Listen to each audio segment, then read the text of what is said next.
Hey guys, I want to thank you for checking out my video today. It's a little bit different one today because I was having issues with my internet and being able to upload. So I am just recording this video. I'm going to try to upload it at the end. I don't know if it will upload or how long it will take to upload, but I'll try to upload this at the end. Anyways, if this is your first time checking out one of my videos, my name is Jonathan. Today is day 234 of my 3-year challenge to lose 300 pounds. If like I said, if this is your first time checking it out, kind of a little bit about me is that I am 39 years old. I'm married with 4 children, and I've been overweight my whole life. I've had multiple occasions in my adult life where I have found what I thought was the way to lose the weight or what to do. And I've lost weight, but every time that I lose the weight and I get to my goal, things start to slip up. I start to go back to bad habits. And I found myself last year over 500 pounds. So I knew that I needed to do something. I didn't have any type of catastrophic event or any specific thing that pushed me to do this other than that I was 500 pounds. And with my kids, I was having a hard time keeping up and just kind of trying to run a business and also, do stuff with the family, it was just too much to do that and be 500 pounds. So I started this challenge. The two big goals for me were that I knew that I needed to set myself up with a very long time goal, and that is why I chose 3 years. I figured if I can stick to something, or if I can maintain or focus on my weight loss for 1,000 days, then that would be a long enough time for me to form the habits that I need to form to make this a way of life and not just what I'm doing to get down to the weight. The other part of the challenge is that I'm challenging myself to lose 300 pounds. I was very large. I was 520 pounds when I started. And so, excuse me. Um, so I knew that I needed to lose a lot of weight. And previously, when I lost weight, I lost that weight. Um, I lost the weight. My goals were usually to lose 75 pounds or 100 pounds, or to lose, to get down under 300. And I would reach those goals. But at the end of the day, when I got to those goals, I was still very overweight. And it wasn't, it was great to hit those goals, but it really wasn't as satisfying as had I hit those goals and been at a healthy weight. And so that's why I chose to lose 300 pounds so that I get down to under 220 pounds. I would still be considered overweight for my height, but at least I wouldn't be obese anymore.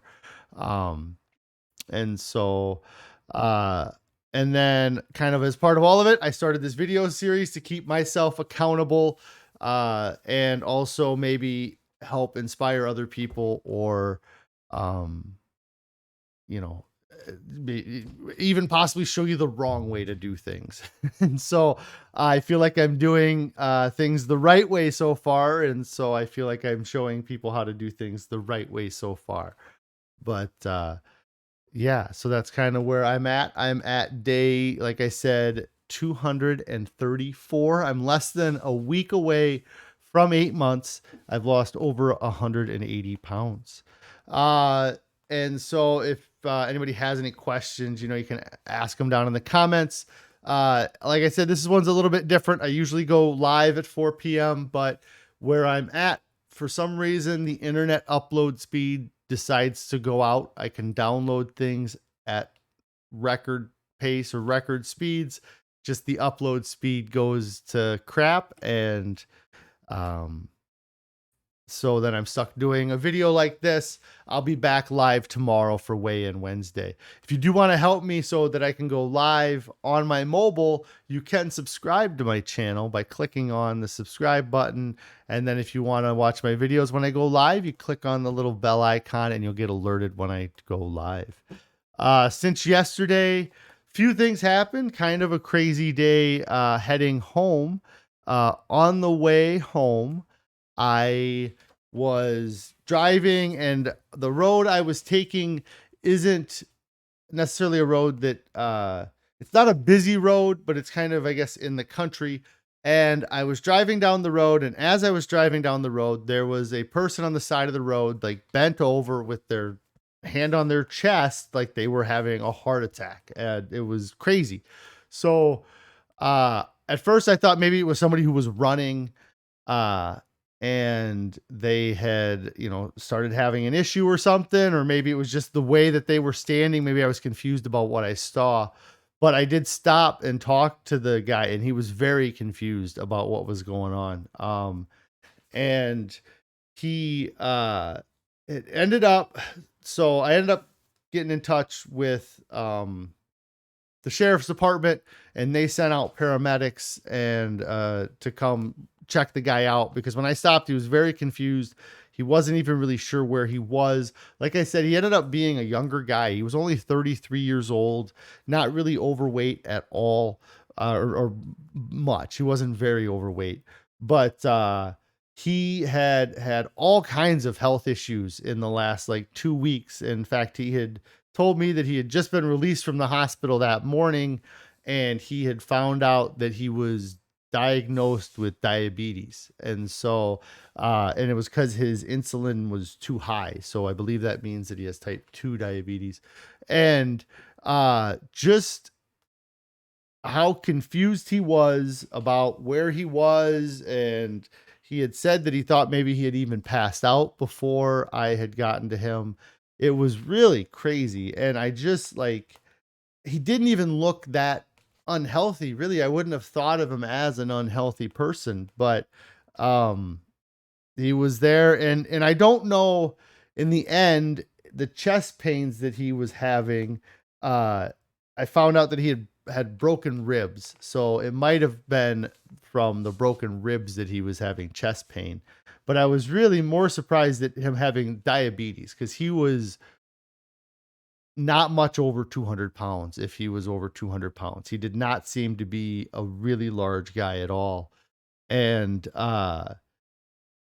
because he had, he was diagnosed with diabetes, he had issues that he had been in the hospital for. I think that's how part of why why he got diagnosed with the diabetes. And and just to see, like I said, like if what I was seeing and talking to him was complications from having blood sugar issues, I mean, I'm so happy that I've been able to avoid that, I guess. And to because he was having a really hard time communicating, and just kind of even knowing where he was and things like that. And so it felt, it was nice to help the guy. And it was just crazy though that, um, somebody like that's having health issues like that just on the side of the road. And, you know, um, and it made me really want to focus more on my own health, because I'm not, if the two of us were standing next to each other, you would say that that guy looked like a healthier person because of his stature, whether or not his diet is probably not the best diet, but, you know, that's kind of what I'm trying to work towards, is like this guy standing on the side of the road, whether it was heart pains from a heart attack or heart pains from the broken ribs, or, but the diabetes had left him confused. He could have, wandered somewhere or fallen. I mean, he had told me he had passed out at one point, earlier, because I was kind of like, well, where'd you come from? And he was like, well, I left this place, and then next thing I knew, I was in a ditch, and then you came along. So it was just a wild afternoon, and it made me really kind of really kind of continue to the focus on my own health. And I have a long way to go yet, and I feel like I'm doing the right things, but that kind of was a crazy thing to happen to me after work yesterday. And so then, yeah, after that, we just kind of had a normal afternoon. I have not really gotten a chance to do much working out. I have that sprint triathlon coming up so quick. I'm going to get out on the bike tonight 100%. It's going to be humid and sweaty and awful, but I have to get on the bike, get some exercise, get my heart rate going, get the cardio activity going, and really get a workout in tonight. So that's the plan for the sprint triathlon I have coming up, is to get that. And if you guys don't know, is that I've given myself 42 days to get ready to do a sprint triathlon. It's a 400-yard swim, a 15-mile bike ride, and a 5K run. The bike ride, I've done a decent job with training, or at least getting my butt trained to go the distance.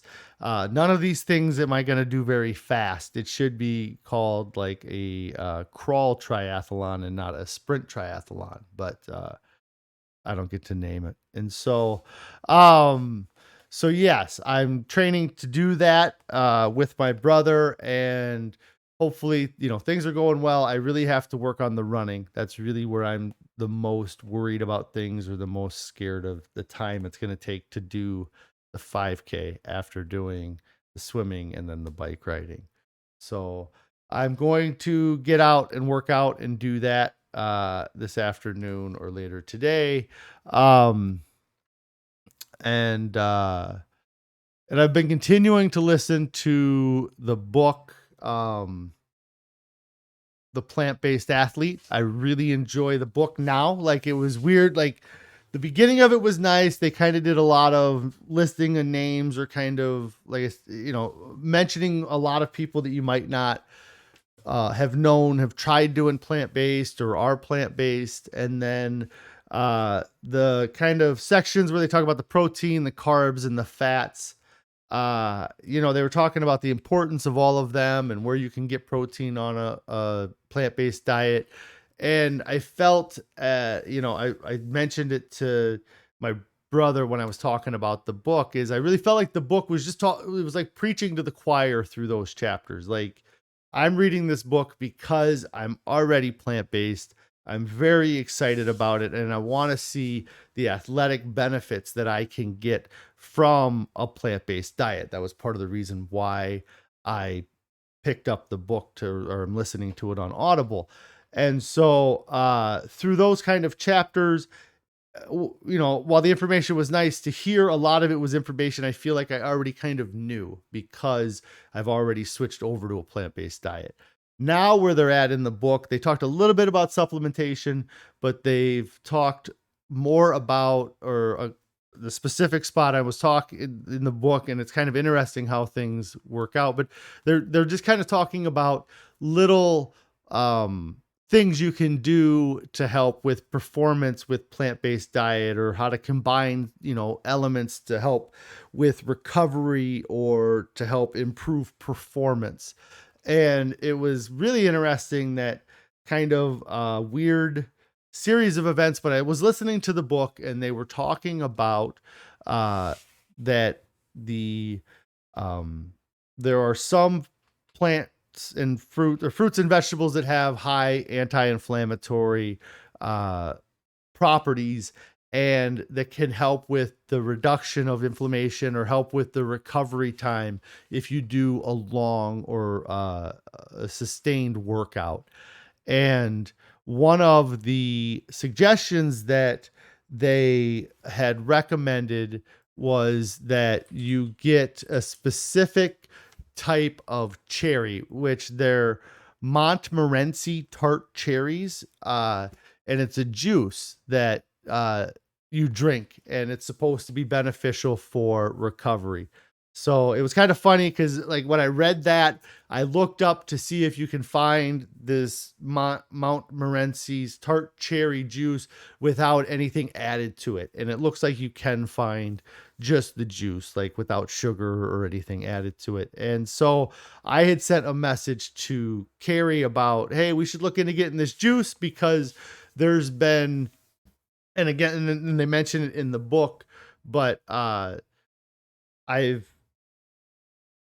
uh I'm a big fan of ibuprofen for inflammation or to reduce swelling. It's not something, for years I didn't take ibuprofen because I just didn't think, I thought whatever. And then I don't know, it might have been, I guess it was after one of the kids was born because Carrie had some higher strength ibuprofen that I might have borrowed that um really kind of like, I realized how well ibuprofen works as an anti-inflammatory. And so really for the last 7 years, anytime I had some nagging pain or whatever, or if I knew I was going to be in a position where I was going to be doing something that was labor intensive or that might cause me soreness, I would take ibuprofen quite a bit. And um, so then when I started this plant-based diet, I've been a little bit more concerned about things that I'm eating, and I've read that there are some negatives on, I believe it's your kidneys with ibuprofen. And so I've been trying to avoid taking that, and um because I don't want to cause any issues with my organs. And it's my body, in my mind, my body will figure it out, or my body will heal itself, because that's what it's been doing, or that's what it does best. And so I haven't really been taking any ibuprofen, but then to hear that these tart cherries are good at reducing inflammation is really cool. Um, and then, uh, and then out of nowhere on Facebook, a friend had mentioned, or not a friend, but someone local to us was offering, if anybody wanted to come pick tart cherries from their cherry tree. And so I sent them a message. I hope they get back to me and I can go pick some. I don't know if they are these Mount Morency tart cherries, but they are tart cherries, which they had said that tart cherries, um, are beneficial, but that specific type of tart cherry was the top level, or the best cherry to consume. Um, so it was kind of a weird thing to have that in the book. And then I'm excited about, like, I'm going to order juice regardless of whether or not I get these cherries or if these are the right type of cherries. But, I, it was kind of interesting to have that as well. Um, and so, like I said, I'm enjoying the book. They're getting into a few things where they're talking about specific things you can do to kind of help improve performance. And they talk about ratios of carbohydrates to proteins as you get ready to work out, as you get ready to do a long endurance workout while you're working out, and then post workout. So it kind of it gives some ideas.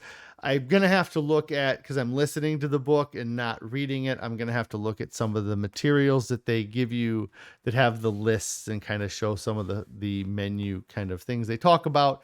But overall, I'm enjoying the book where we're at now. And I'm going to continue reading that till it's done. I'm probably only got a couple hours left of the book. I had mentioned it yesterday at the end of the stream, but the another thing I've watched recently that I really like was a documentary called The Need to Grow. The link to that is actually in the description below. I think you give them your name and your email address, and you can watch the video, or I don't know if it feels like it's on YouTube, but it's like not unlocked. I'm not sure. But anyways, I watched the documentary yesterday. I really enjoyed the angles, and kind of, it's always nice to watch a video on plant-based diet or this type of stuff because they spend all the money on the graphics and they can just do such a better job of explaining things than I can when like I'm talking to people. So I try to get my friends to um, watch the videos. That way it's not just me babbling.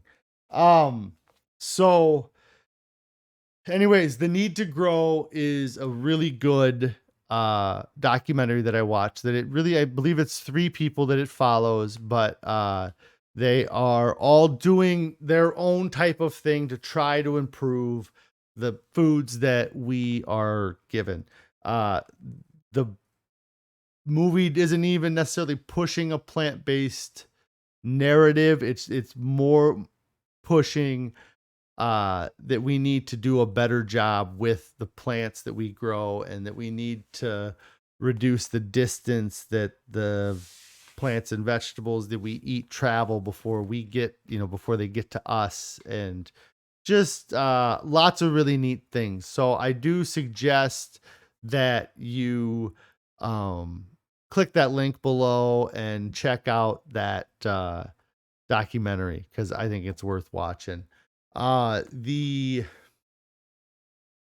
thing for me out of the documentary, that one of the quotes, and I don't know the exact quotes, but essentially it was talking about recycling. And they really, like I said, with the movie, they do a good job talking about how important the soil is, and the fact that, and it's something I believe I've heard before, but I don't really think about.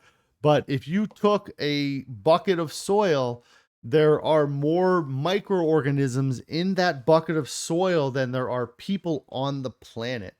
And so, if you do stuff to that soil that wipes out all those organisms, then there's a lot of life that you're getting rid of inside of that, that pile of dirt. And so they were talking about recycling and how it's nice to recycle aluminum, and they have, kind of incentives for that. And they kind of mention, or the quote in the quote in the movie is something along the lines of, um, it's great to recycle, but it should be a crime to throw organic waste in the trash. And I hadn't really thought of it before, but there are a lot of nutrients in the peels and the parts of the vegetables that we just generally thrown away. And when we first started this diet, we tried to save a lot of that stuff to make our own vegetable broth.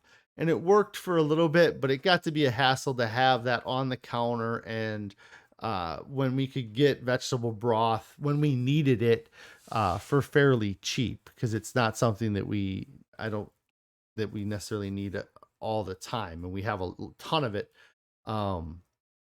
Boxed up in the cupboards. So anyways, so we were kind of keeping the peels then, but then we quit doing it because it got to be a hassle, and we've just kind of been throwing away that stuff away. But then after watching this movie and seeing kind of what they're talking about, and like I said, it to throw organic material into the landfill is a waste of that organic material.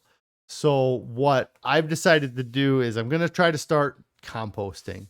I have a friend of mine that's going to give me their old compost bin that they don't use, and we're going to try it out and see how it goes. I have a lot of area on my property, and I have fruit trees and things already, so I might be able to use that to kind of help fertilize new areas that I may try to grow some things, because that's another thing from watching that movie. Is uh, it was very inspirational in my wanting to figure out how to grow something. I already have a lot of fruit, and so I might just try to keep uh, growing. It's great, like where I'm at, I have access to, or I have an apple tree and a pear tree and a peach tree all on my land, and so where my house is. And so, but I've never done a very good job of cultivating that or trying to produce a yield from it. And so I am gonna try to figure that out. I'm doing lots of other things now too, with trying to do the triathlon as well. So I have to take, you know, time training versus the time to work in the yard, and I have to work a balance out with that. But that's I suppose a good problem to have, because had I, not done anything or lost any weight, I would be just worried about uh whether or not I would be able to cut the grass this week or not. And so that seems like such an easy task for me to take care of now, whereas last summer or the summer before, that was a task for a day, was to cut the grass. There wasn't, and that wouldn't be weed eating or anything else. I would just be cutting the grass. So it's nice to be a little busy. And yeah, so I'm going to try to do some more stuff in the yard and work on the fruit that we have and see what we can do with it. I am going to get out of here now today, though. I want to thank you for checking out my video. I wish I could have gone live, but I'm having those issues with the internet. Again, like I said, if you do subscribe to my channel and I can get my subscriber numbers up, then I can go live from my mobile device. And then maybe, it wouldn't be just a video. I'd be able to grab the whatever. So, again, thanks for checking out the video. Make sure you subscribe. I have an Instagram account, which is @fasting. That's FAHSTING. And then there's also a Discord that you can join. The link for the Discord is down in the description. That should be active for 1 week. It's just a place where we post kind of some recipes that we eat. Carrie posted a picture of the sushi bowl that she had made the other day. I really enjoyed. And then she put the recipe for the marinade for the portobello mushroom marinade that we had on Father's Day. That was really great. So you can check those out on the Discord if you click on that link below. Again, you guys have a great day. Thanks for checking out my video. If you haven't started a diet, get started right now. There's no reason to wait. You're you're just going to keep putting it off, and you're going to let whatever's getting in your way from starting now is going to keep getting in your way. You just got to start your diet now, and don't worry about all that stuff that's coming up into the future. Start your diet now. You guys have a great evening. I'll see you tomorrow for Weigh In Wednesday.